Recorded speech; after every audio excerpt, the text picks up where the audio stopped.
नमस्कार दोस्तों। हम एक वीडियो की एक श्रृंखला शुरू करने जा रहे हैं जिसमें 5-5, 6-6 मिनट की वीडियोज़ होंगी और ये ख़ास तौर पे हम हिंदी मीडियम के स्टूडेंट्स को ध्यान में रख के बना रहे हैं कि जिन्हें इंग्लिश सीखने में काफ़ी परेशानी होती है और उन्हें तरह-तरह के अपवादों का भी सामना करना पड़ता है। कुछ लोग कहते हैं कि आपको इंग्लिश बोलने के लिए ग्रामर जानने की ज़रूरत नहीं होती है, आप ऐसे ही सुन-सुन के बोल सकते हैं, ऐसी-ऐसी बातें सुनने को मिलती हैं। तो एक बात अच्छे से समझ लेनी चाहिए कि जब तक आपको सही ग्रामर नहीं आएगा, आपको सेंटेंस फॉर्मेशन के रूल्स नहीं आएँगे, तब तक आप बोल नहीं सकेंगे। और बोलने से भी दूसरी चीज़ महत्वपूर्ण होती है कि आप समझें।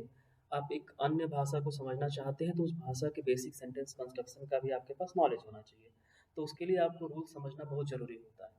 तो इसी बात को ध्यान में रखते हुए हम कोशिश करेंगे कि 5-5, 6-6 मिनट की वीडियोज़ बनाएँ जिसमें एक वीडियो में ही एक टेंस को आसानी से समझा जा सके, उसके बाद आपको इस पे खाली प्रैक्टिस करने की ज़रूरत रहे और आप 1 डेढ़ घंटे की प्रैक्टिस के बाद एक टेंस को बहुत ही आसानी से समझ जाएँ।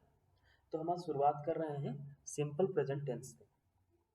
तो देखिए सिंपल प्रेज़ेंट टेंस एक ऐसा टेंस होता है कि बोलचाल में सबसे अधिक इसी का प्रयोग किया जाता है, ठीक है? अब हम आपको इसकी पहचान बताते हैं। जो सिंपल प्रेज़ेंट टेंस होता है उसको हिंदी में उसका जो हिंदी अनुवाद होता है, हिंदी वाक्य जो होता है उसका, उसमें प्रायः ता है, ती है, ते है इत्यादि आते हैं। ठीक है? ये स्वभावतः ऐसे वाक्य होते हैं जिसमें कोई व्यक्ति कोई कार्य कर रहा होता है या कर रही होती है या कोई कार्य ही हो रहा होता है।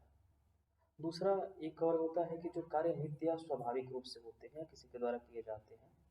दूसरी पहचान ये है, तो वो भी आप ता है, ती है, ते हैं से ही समझ जाएँगे क्योंकि जो कार्य नित्य होते हैं, कुछ ही कार्य ऐसे लिखे जाते हैं क्या लास्ट में ता है, ती है नहीं आता है। जो कार्य निकट भविष्य में होने वाले होते हैं, उनको भी सिंपल प्रेज़ेंट में कहा जाता है। मैं आपको कुछ एग्ज़ाम्पल बताऊँगा। जो लेखक हुए भूतकाल में उनकी बातों को भी हम कहते हैं, जैसे कि शेक्सपियर सेज़ इस टाइप से बोलते हैं।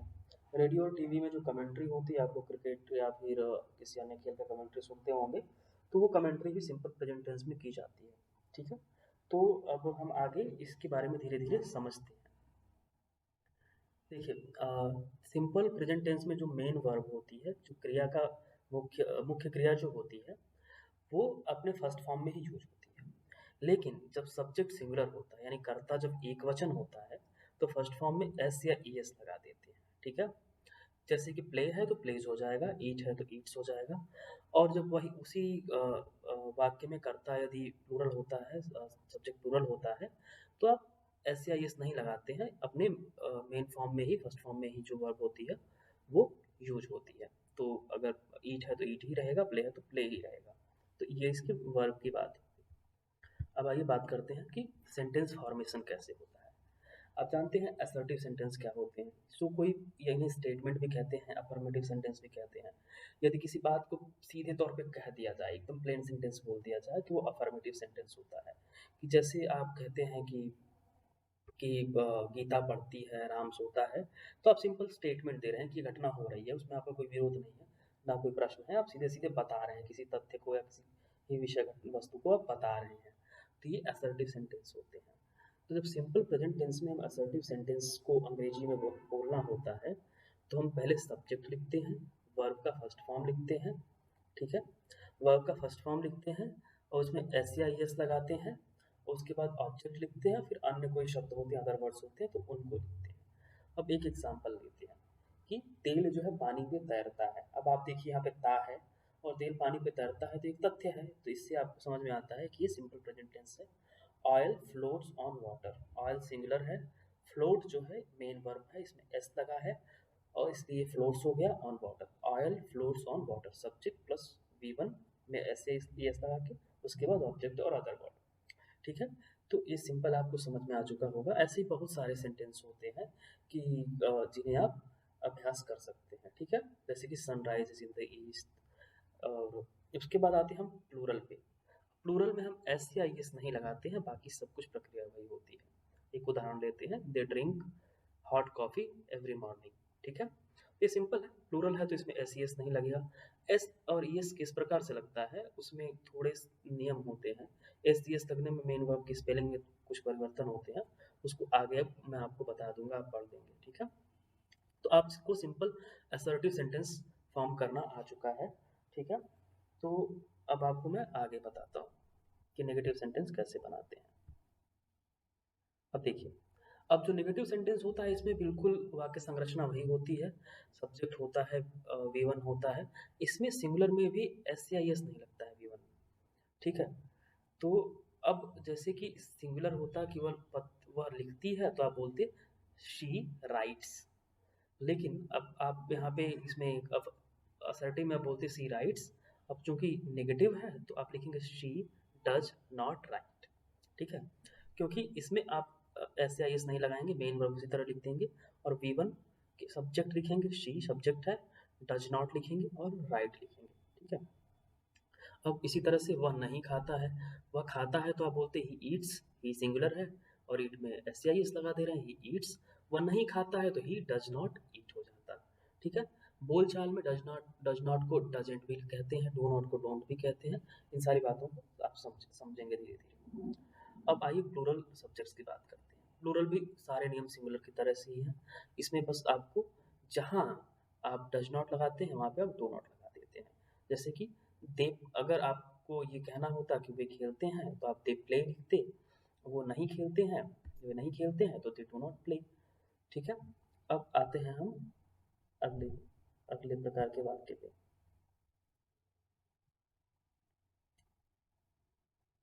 देखिए, अब यह इंटेरोगेटिव सेंटेंस, प्रश्नवाचक वाक्य होते हैं। तो प्रश्नवाचक वाक्य दो तरह के होते हैं, एक होते हैं क्या से शुरू होंगे और एक में प्रश्नवाचक शब्द जैसे व्हाट, व्हाई, वेयर, हाउ, यानी कि क्या, क्यों, कैसे इत्यादि वाक्य के बीच में आ जाते हैं।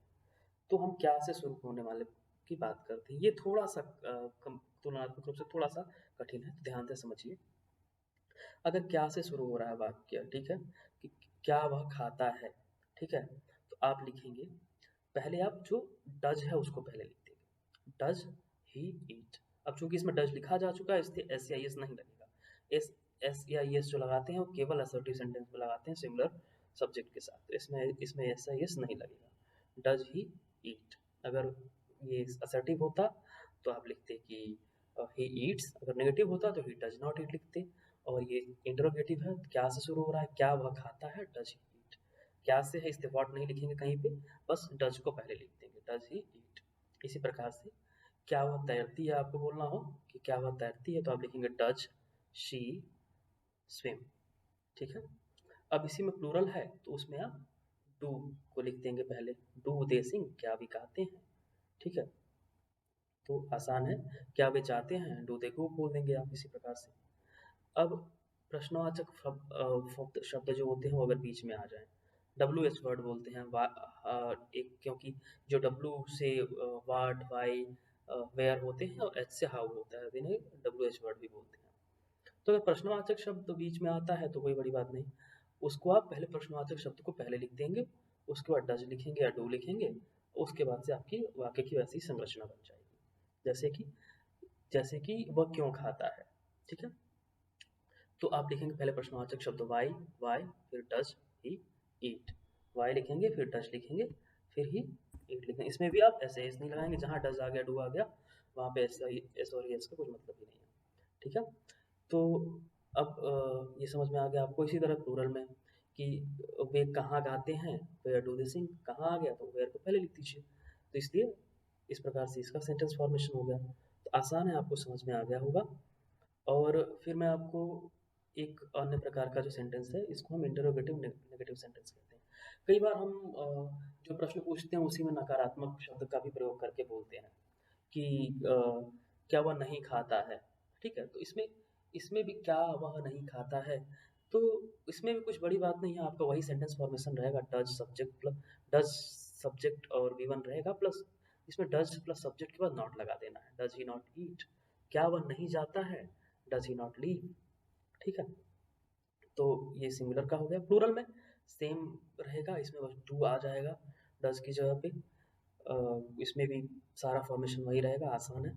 आप एक बार इसका कई सेंटेंसेस में प्रयोग करके भी देख सकते हैं, अपनी बुक्स के एक्सरसाइज को कर सकते हैं इससे। तो ये चीज़ें मैंने जिस तरह का एक फॉर्मेट बनाया आपको समझने के लिए, ताकि आप काफ़ी कम समय में इसको याद कर सकें। आप खाली इस 5 मिनट के लेसन से इसको बहुत अच्छे से नहीं कर पाएँगे, ये खाली आपको समझने के लिए है। आपको करीब 1 डेढ़ घंटे का इस टेंस पे अभ्यास करना पड़ेगा। लेकिन रूल्स जो हैं ये आप इस 5 मिनट में ही समझ जाएँगे। तो ये हो गया इंटरोगेटिव नेगेटिव सेंटेंस। हमने शुरू-शुरू में बात की थी कि हम जब निकट भविष्य में अगर कुछ चीज़ हो रहती है, कोई चीज़ होने को रहती है, तो उसको भी हम सिंपल प्रेज़ेंट में बोलते हैं। आप लोग अक्सर समाचार सुनते होंगे, तो जो इंग्लिश की न्यूज़ रीडर होती होंगी, ऐसे बोलती होंगी कि the prime minister leaves for America tomorrow. कल प्रधानमंत्री अमेरिका जाएँगे, तो फिर भी वो लीव्स बोलती हैं, ठीक है?